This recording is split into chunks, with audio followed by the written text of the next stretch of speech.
Hi, this is Dr. Ken Rictor. In recent months, we've seen something that many thought belonged to the past, and it's making a very dangerous comeback.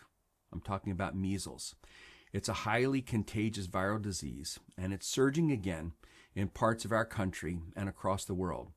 According to the World Health Organization and the CDC, cases have skyrocketed, with outbreaks reported in more than 40 countries this year alone.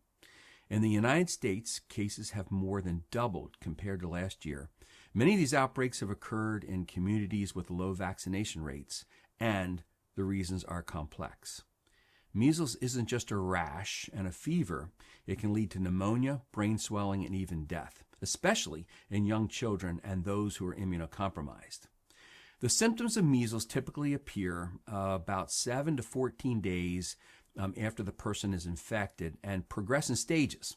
So here's a breakdown of what to expect in these stages. Early symptoms. They start before the rash appears, and you get a high fever. It can reach as high as 104 degrees. Cough, dry and persistent, runny nose, red, watery eyes, sore throat, fatigue, and irritability. Stage 2 has what's called a Koplik spots, small white spots with a bluish bluish white centers around a red background. Now, usually these appear inside the mouth of the inner cheeks at 2 to 3 days after the early symptoms, and these are considered a key sign of measles before the rash develops. Now, measles rash is stage 3. This starts as a flat red spots on the face, especially along the hairline. It spreads downward to the neck, trunk, arms, legs, and feet. They may merge into blotchy patches, and they're often accompanied by a spike in fever. Then the recovery or late stage, and this is where the rash fades in the same order it appeared. If the face first, then the body. The skin may peel slightly where the rash was, and there's general improvement of symptoms after about a week. But there may be complications, especially in children under 5 or adults over 20. Ear infections can lead to hearing loss. Pneumonia, which is the most common cause of measles-related death. Diarrhea, dehydration, encephalitis, which is a swelling of the brain, and pregnancy complications like premature birth or low birth weight of the infant.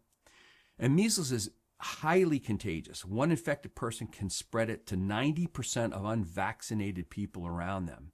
If you or someone you know might have been exposed or show these symptoms, seek medical care immediately and avoid contact with others. Measles spreads through the air and can linger for hours. About 9 out of 10 people who aren't immune will catch it if exposed. Now, the mumps, measles, rubella, MMR vaccine is about 97% effective after 2 dosages. It nearly eliminated measles in many countries, but in recent years, vaccination rates have declined. And it's not just about access, it's about trust. Religious beliefs, political identity, and growing skepticism of science have all played a role in some communities. Resistance to vaccination is tied to deeply held religious or philosophical views. In other countries, political mistrust, especially during the COVID-19 pandemic, fueled doubt in public health messaging. Surveys show that confidence in childhood vaccines has declined more sharply among certain political groups. The pandemic widened the gap in trust between government health officials and the public, and measles has become a casualty of that divide. Yet, the science is pretty clear on this. The risks of the measles vaccine are minimal, and the benefits are life-saving. Protecting your child protects others too, especially those who can't be vaccinated due to age or medical conditions. Now, remove all the bias, all the commentary, all the politics, and all the religious objections, and think about this logically. The chance of a serious life-threatening side effect from the measles vaccine is less than 1 in a million. Compare that to the yearly chance of dying in a car accident is 1 in 8,000. So you are 125 times more likely to die in a car accident than get the vaccination. And yet parents still strap their kids in a car and off they go without another thought. There is no logical medical reason to avoid vaccination when the chance of dying from measles is 2 out of 1,000. You stand a greater chance of being in a fatal car accident driving to the doctor's office to get the vaccination than to actually get vaccinated for a disease that causes 2 deaths out of every 1,000 cases.